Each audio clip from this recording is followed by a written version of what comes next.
तो बड़ा बढ़िया चीज के इंतजाम करे वाला। जी हाँ बाबा, स्टैंड खरीदाइल ह, लेकिन एक तरह से कहा तो आज फोटो में आ जाता। जी हाँ बाबा, अगरुआ वस्त्र में। हाँ हाँ।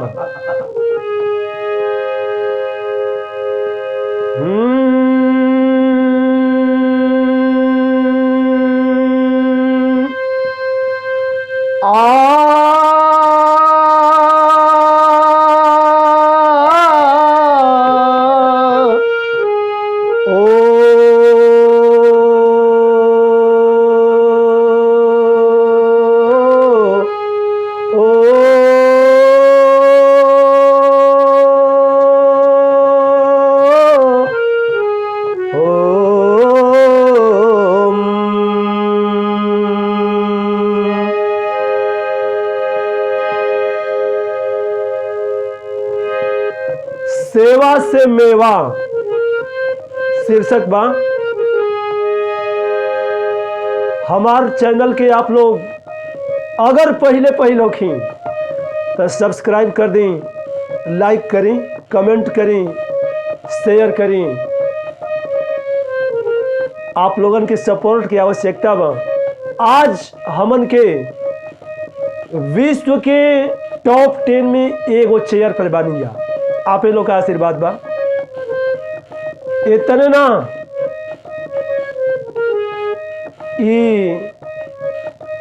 और monthly creator, monthly newsletter team YouTube से 16 मार्च 2022 के आइल बा। मतलब मंथली भी रिपोर्ट हमनी से लेहल जा रहल बा। आप लोगन भी साप्ताहिकी रिपोर्ट ले ही, कमेंट पे दे ही। सेवा से मेवा तो विनयशील विद्या विश्व विजयी बनाती, विवेकी की बुद्धि बनाती भंडारी। का नामा लेकिन गरम गर किंतु परंतु, जान मान पहचान ले तू बतिया हमारी। कह नरेश के द्वारे शिवंश आए, अर्धवर्ष वास करने की है अपनी तैयारी। और नाम देवा चक्कर में पड़े राजा रानी, कंवारी कई की है सेवा से यारी।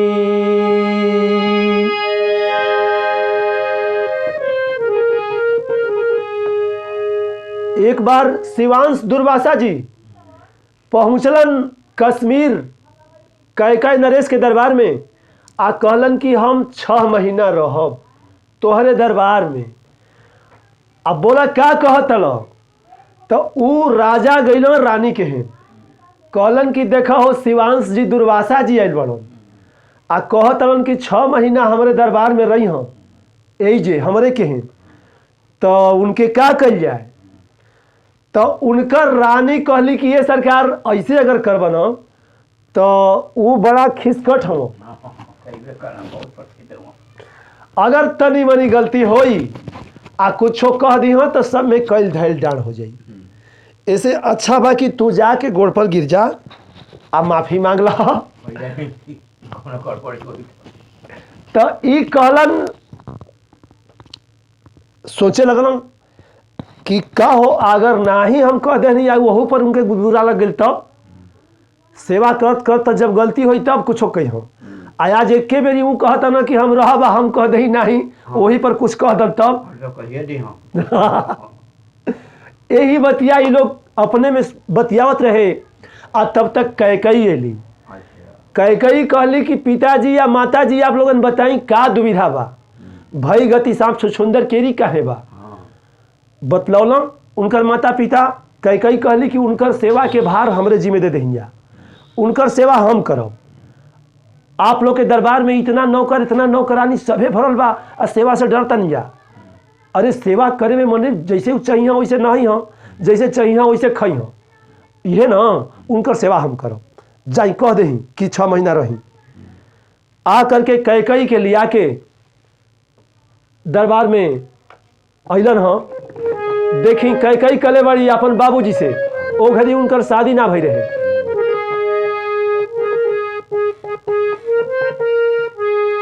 बाबूजी बाबूजी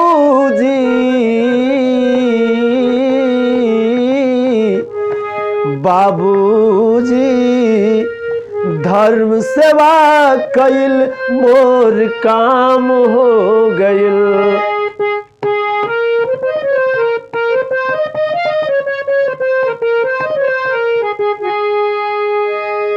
काहे राउर बुद्धि आज कई कई कहली है अपन बाबूजी से कि सेवा तो बड़ा बड़ चीज होला जी, सेवा से सब महान होला रुआ, सेवा से डरता नहीं पिताजी। अब राउर बुद्धि काहे जाम हो गइल। बाबूजी धर्म सेवा मोर काम हो गइल।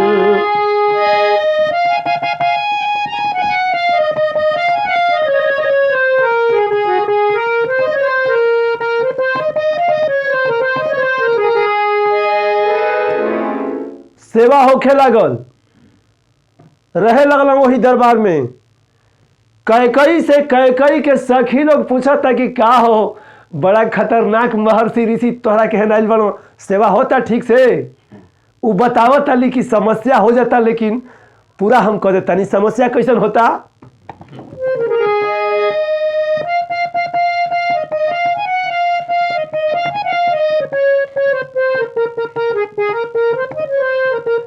समस्या ये होता, अपन सखी से कई बताओ तली।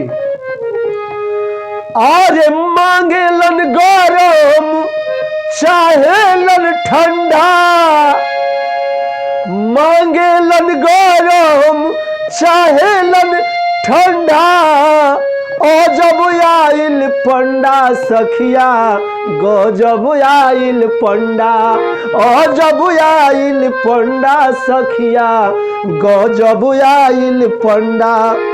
और कह के नारू नहाए जालन नदी, कबड्डी शतरंज ना खेल बदी। क्रोध के गाड़ो झंडा, अरे धीरज के फोड़ा भंडा। खीस के गाड़ो झंडा, हई धीरज के फोड़ा भंडा। जब आइल पंडा सखिया गजब आइल पंडा, जब आइल पंडा सखी रे गजब आइल पंडा। कई बताओ तड़ी की यह समस्या बा कि कहता नो कि हम ठंडा पानी से नहाई, भी एक नंबर के ठंडा रहे के चाहिए। आज जब नहाए चलता नो तो कहता नो ले आओ गर्म पानी। ये समस्या बा। कई कहली अपन सखी लोग से कि लेकिन हमरा केहन इतना नौकर बालन, इतना नौकरानी बालन कि सबकी हम कहतनी। जब वो ठंडा कहतनो तब वो हम सब सबके कहतनी कि ठंडा गरम दोनों तैयार रखे जा। जब कहतनो कि मकुनी खाइब तो हम कहतनी कचौड़ी पूरी भात खिचड़ी कुल तैयार रखी जा। ऐसे कि खाए के कहतनो कि हम पराठा खाइब, आ खाए बैठा तक कहता कि ले आवा लिट्टी। उनके समारोह आसान नहीं रहे जी बाबा, लेकिन जो सफल हो जाते रहे तो कल्याण हो जाते। तो यही तरह सेवा हो रहा बा, लेकिन सेवा में अभी त्रुटि नहीं मिलल।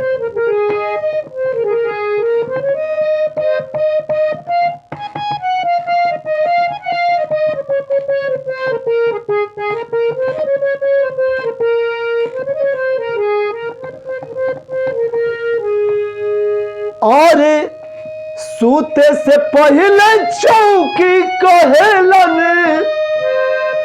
सूते के बेरी खटिया बाबाई काहे ऐसन करेलन, बाबाई काहे ऐसन करेलन। ये कई के सामने समस्या बा। सोचत अड़ी कि हे भगवान, इस सेवा भी करे के मौका मिलल तो डेगे डेग हमसे चूक हो जाई, ऐसा नहीं हो रहा बा। बार बार धन्यवाद दे रहल बाली। धन्य हो माँ उमा पार्वती, धन्य हो हे भोले भंडारी, अभी अब तक मेरी सेवा में कोई त्रुटि नहीं आई, आगे त्रुटि न मिले, बार बार दोहाई दे रहल बड़ी। अरे कहानी क्रोध वाली ना बनी साधु जी, रोवे कृपा से हमके हर पहर सावधानी।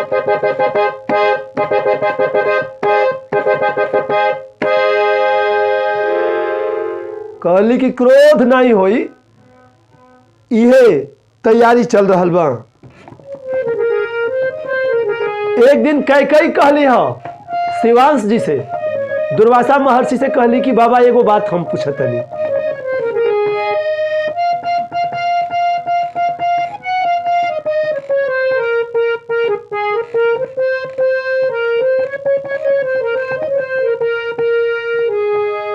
अरे कहिला कचौड़ी तो कहे पकौड़ी खाइला,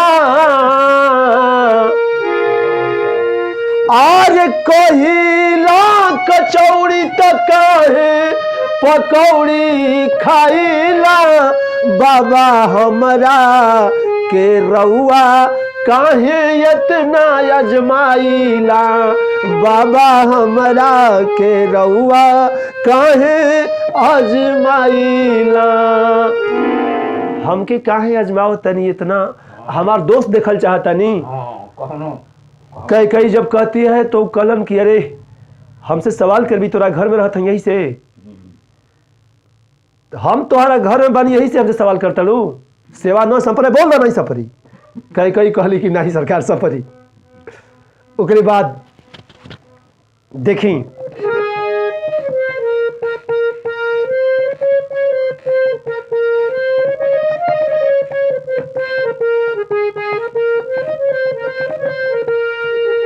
एक दिन की बात है कि भोले भाले बाबा मतवाले बाबा, एगो अर्जी बा, मोरी कहना मानी हमके सेविका जानी, ना फर्जी बा, पहले एहवर बोली फिर वो हवर चली, राउर मर्जी बा। अरे हम नहीं अंजनवा करी तो हर कहनवा, मनवा महनवा बा, होई दहनवा जानी जहनवा, मनवा महनवा बा।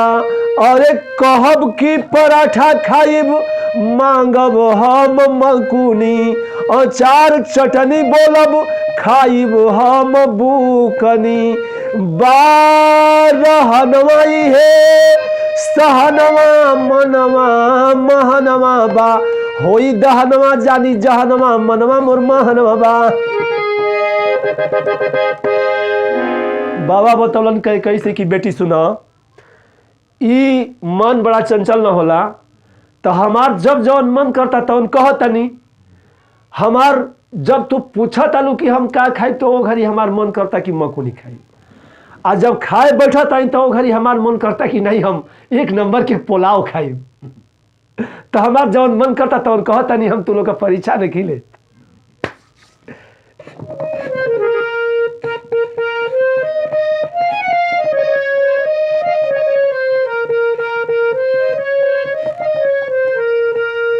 एक दिन खाना पे बैठल हाँ, अब उनकर 6 माह मतलब अर्धवर्ष पूरा होने वाला दिन आ चुका। वो दिन बतौलन कलन कि आज मन हमार बेमन के नहीं कही, आज खिचड़ी खाई बेटी, आज मत परेशानी में हुई हो। आज केहरो अगर मन दूसर भी कही तो के ना कहे देव। आज एक बेरी जौन बोली उहे के कहब की है बोल। आज खिचड़ी मन बोलता, आज खिचड़ी खिया दो। खिचड़ी हम तो हसे कहीं बाची, बचल बचावल ना बाची। खिचड़ी बनल खचड़ा, रगड़ा झगड़ा लफड़ा। केवल घी हमके चाही, नहीं कपड़ा खपड़ा। ना बतिया अबे काची, हम तो हसे कहीं साची। बतौलन खिचड़ी तो आ गई, लेकिन खिचड़ी में कहलन कि जहिया हम सोचत रही कुछो, कहत रही कुछो, मांगत रही कुछो, तहिया पूरा हो जात रहे। आ जहिया सोचली एक के, कहली एक के, मगली एक के, आज अधूरा हो गई। आज मैं तुमको श्राप दूंगा। कई कई कांपे लगली, कहली कि गुरुजी बाबा। उनके चिल्लाहट के सुन के राजा रानी पूरे दरबारी सब इकट्ठा हो गए कि आज अंतिम दिन कौन गलती भई। खिचड़ी में घी ना पड़ल, यह गलती हो गई। आ खिचड़ी में घी नहीं पड़ल, वह गलती हो गई। अब कहलन कि अब श्राप दे, मगर ये अपन मजबूरी बताओ तरीका।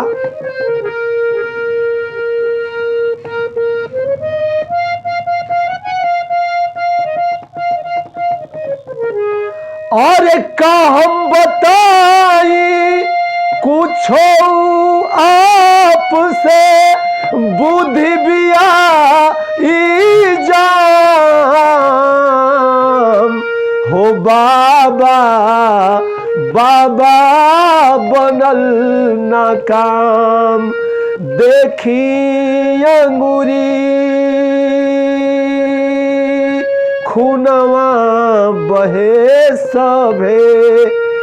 बिगड़ल अब काम हो बाबा। बाबा बनल ना काम। अरे रहल रहल है मंतारी तू,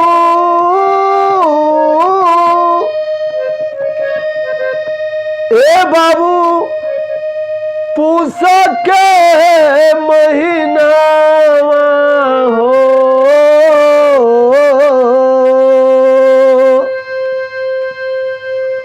आ रहल पत्थराइल अब पूरा निकलल ना घिउआ। पहल प्रयास कोशिश प्रयत्न भइल खूबे चेष्टा हो। आय अंगूरी कटाइल लागे बची नहीं जीवा। हेमंत ऋतु में घी बड़ा काढ़ा हो जाला। कई अपना उंगली दिखाई है, बोली है कि बाबा मैं नौकरों से और दासियों से नहीं सेवा करना चाहती हूं आपकी, मैं स्वयं हाथ से सेवा कर रही हूं। आज अंतिम दिन रहा, हम सोचली हाँ कि अपन हाथ से घी निकाली, लेकिन देखी हमार उंगली कट गई, खून बह रहल बा, लेकिन घी इतना पत्थर हो गई बा, पत्थर हो गई बा कि हमसे नहीं निकलल हा। बस इतने हमार गलती बा। श्राप दहलन, कहलन कि जा तोहार हाथ लोहा हो जाए। उनकर हाथ में लोहा हो गई। आज जब हाथ लोहा हो गई, राजा रानी लगल उनका गोड़ पर गिरे, कहलन कि सरकार ये लड़की बड़ी, इनकर बियाहो नहीं खे भइल, आ बियाह अब करी का, कोई कैसे करी। सुनेला कि संत दरस जी में पातक टरई, आई कैसन संत के ई सेवा, मतलब इनसे लोग पूछी कि कैसन संत के सेवा कैलू, कौन संत के सेवा कैलू।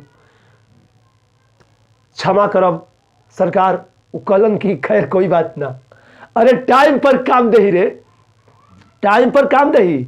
ए बाबू आज ऊ लोहा भइल तो कहना कि पहले जाके घी ले आऊ, लोहा के हाथ भइल, लोहा की उंगली से जा करके घी निकाल के ले ली, घी खैलन आ कहलन कि अब इनके इच्छा से ही लोहा बनी, आ चाहे जैसन चाहिए वैसन बनी, जब चाहिए तब लोहा बन जाई।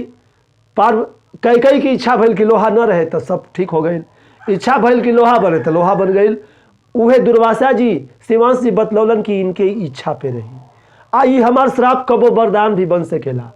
तो उहे देवासुर संग्राम जब दशरथ जी से होत रहे, आ दशरथ जी के रथ के चक्का निकल गई, तो वो घड़ी कई के इच्छा भइल कि हमारी लोहा बन जा, आ उहे कील लगा दहली। बिरहा के लास्ट पॉइंट में कहल गई, यही से तुमको वरदान देना हो।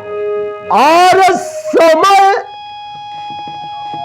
पर तोहार होठवा फौलाद होई, अब विश्व भरण पोषण वाला औलाद होई। महादेवी श्री स्वामी की जय हो, छत्रज्ञ गुरु बेचन आपकी। अरे कहानी क्रोध वाली न बने साधु जी, हे भोले अनाम देवा मां शारद भवानी।